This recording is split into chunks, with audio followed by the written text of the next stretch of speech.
Okay mga parts, mag full wave tayo ng MXI ano. Alright. Titingnan natin kung accurate yung ano niya kasi ito kasing stock. So naka half wave siya. Pag binirit mo siya, bumababa yung voltage.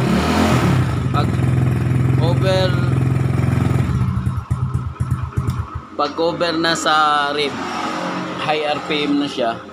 So naging mababa yung ano niya, naging 11 yung voltahe niya. Hindi to sa voltage meter. So naapektuhan din yung takbo niya. Parang pumuputok-putok, pumupugak-pugak.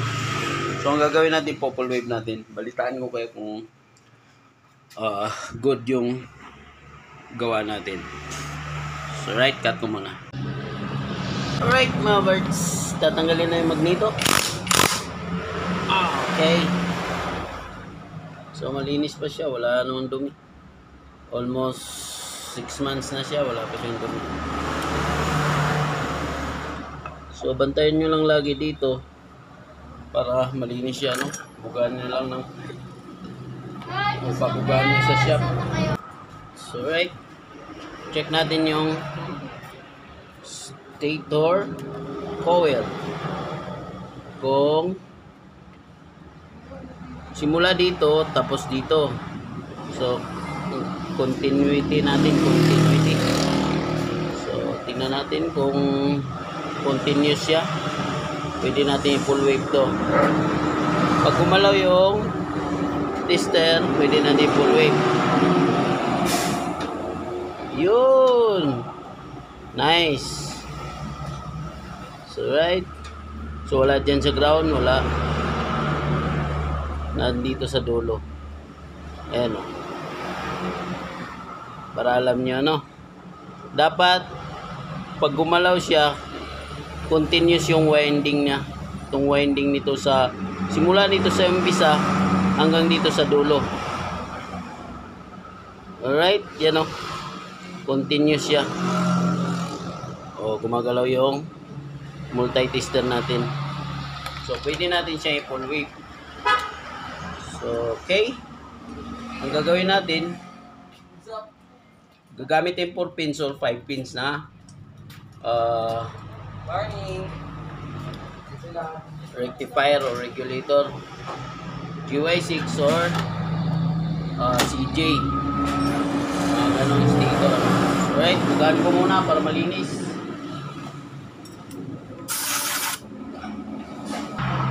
So, okay, alright. So, ayan. Tatry ko tong Mio stator, stator coil. So, ito yung pang M3 Mio Sol. Ito naman yung pang sporty. So, try ko to kung pwede siyang ilagay sa MXI. So para magkaroon kayo ng idea kung sakaling nasira yung ito nyo na ang bibilin nyo. Try natin. Titesting natin dito sa motor ko. So yan, hindi ko pa na testing to. Ngayon pa lang. Full wave natin gamit tong stator ng Mio Sporty. Ayan na. Patanggalin natin. Lilinisin ko. Tanggalin ko yung alikabok. So, alright, ito pwede ito. Full wave. Itong pang Mio Sol M3 Mio 125, pwede yan siya. Full wave. Diretso na yan. Salpakan na lang yan. So, ito trip ko to. Yan natin, project natin to kung pwede siya, So try natin. Lang tayo. Invention lang tayo. Testing lang. So ito yung stock ng Mio Sporty. Ayan o. Pag may ganito, yan, Sporty, original.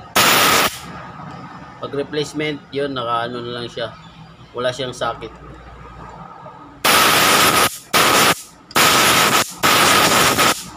Okay, testing natin. Ayan, linisin ko muna.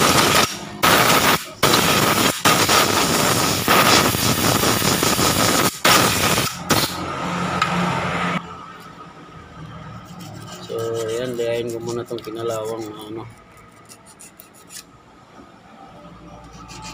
Yung bakal niya. Napita ng kuwi.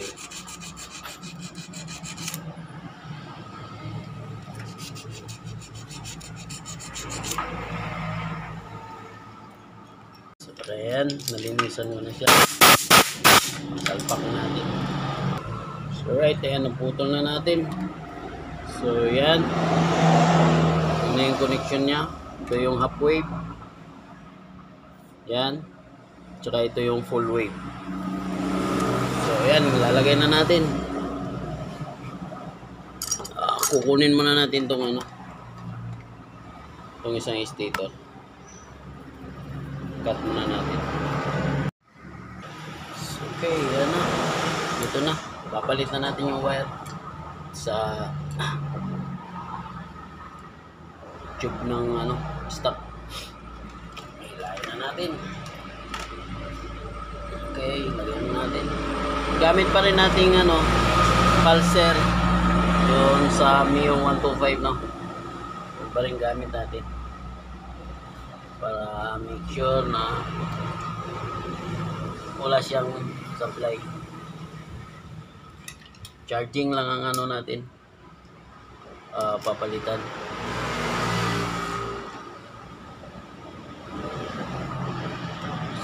Right.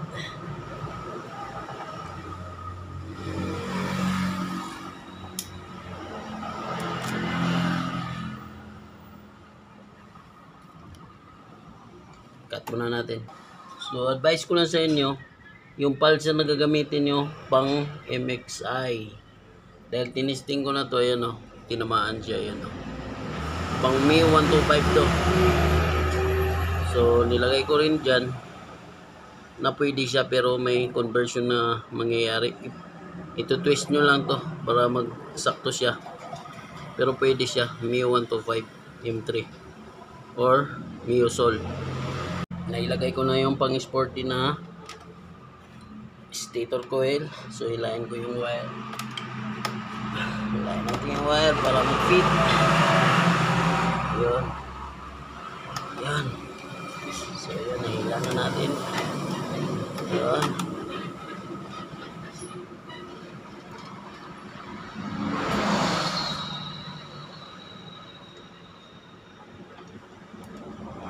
So, yan. Fit natin dito. Taas. Para di mabasa sa ulan.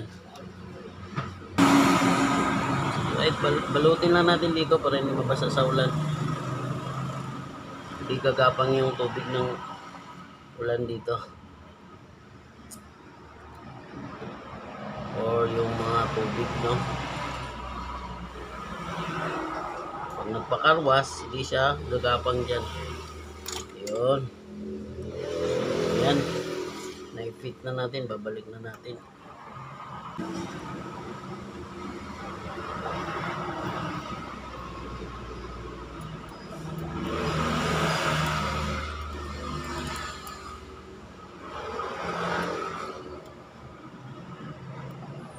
Okay.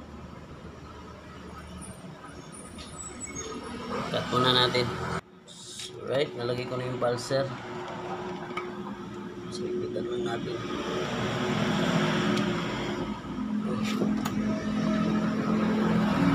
Good. Well, good. Good. So, ipitan natin na maayos. Gamitan natin ng P3.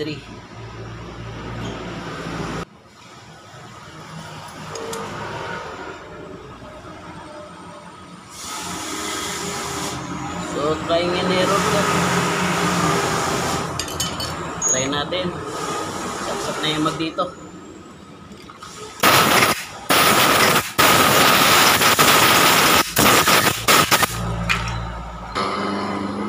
Saksak. Mag nito. Yun. Try natin. natin.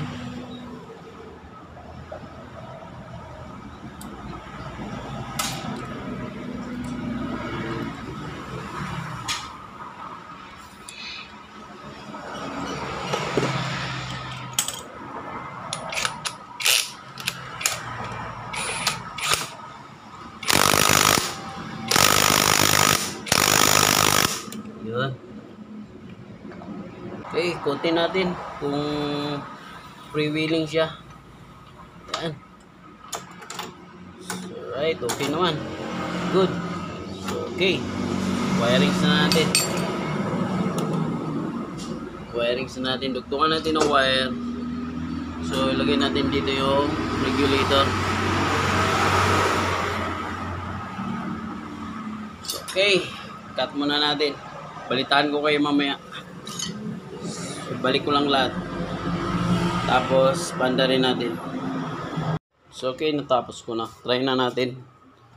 So, ayan. Diyan yung ano ko. Regulator, no? So, ayan.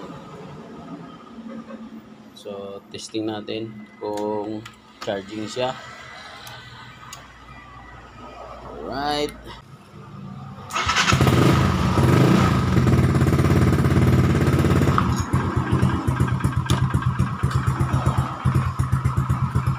Yan, start na siya. Check natin yung voltmeter. Alright. Check natin yung voltmeter niya.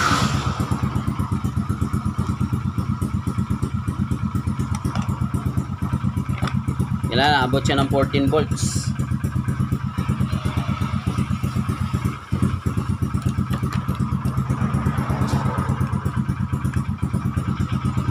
Negative. Tapos positive. Yun, goods. So yan, goods. 13 volts. Hindi pa nakarib.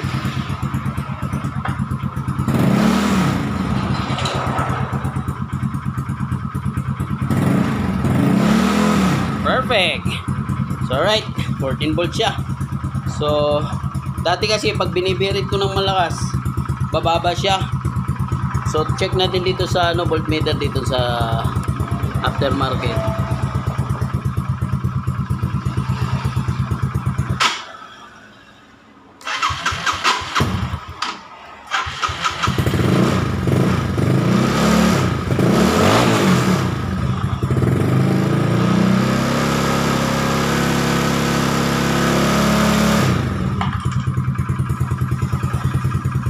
So okay, hindi siya accurate dyan.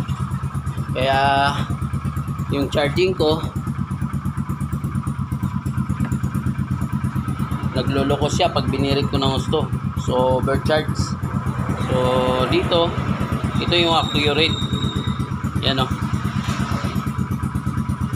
Nice, nice. So check natin dito. Yan yung yung ano natin, regulator. Check ko sa positive. Cut ko muna.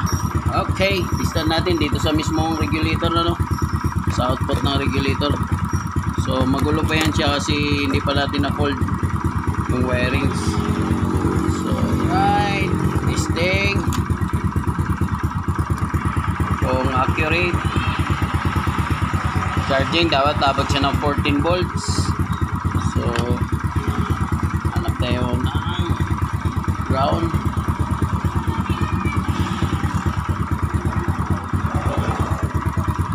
So ito yung positive. Yun, 13 volts. Yan o, 13 volts.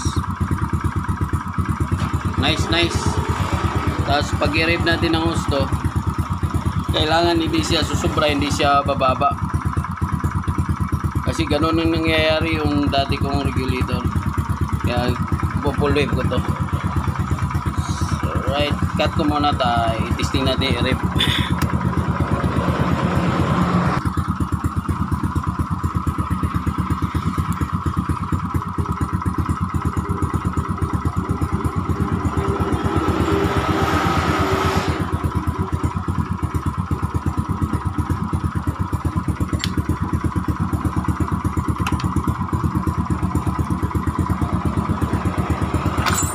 Sa mismong regulator to ah.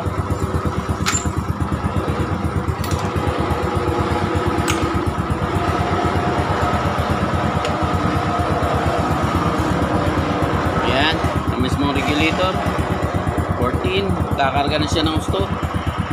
So, i-rev natin kung sumubra yung power na 15. So, may tendency lolobo yung mga 17 ano, pinakamataas 17 lulubo yung battery. Pag 14 may git, okay lang, perfect.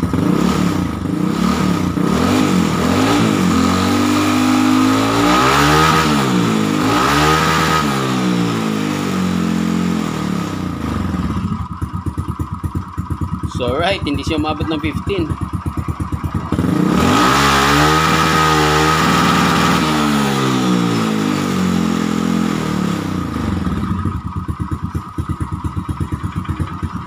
So, ayan, good siya. So, may sporty yung ano natin. Yung So, right, may sporty yung ano natin, stator. So, okay siya.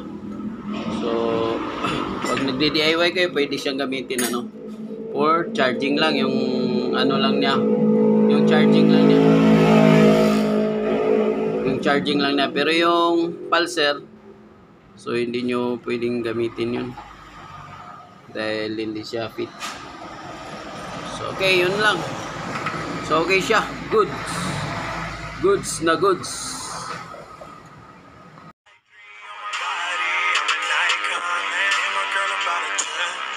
I should fuck her.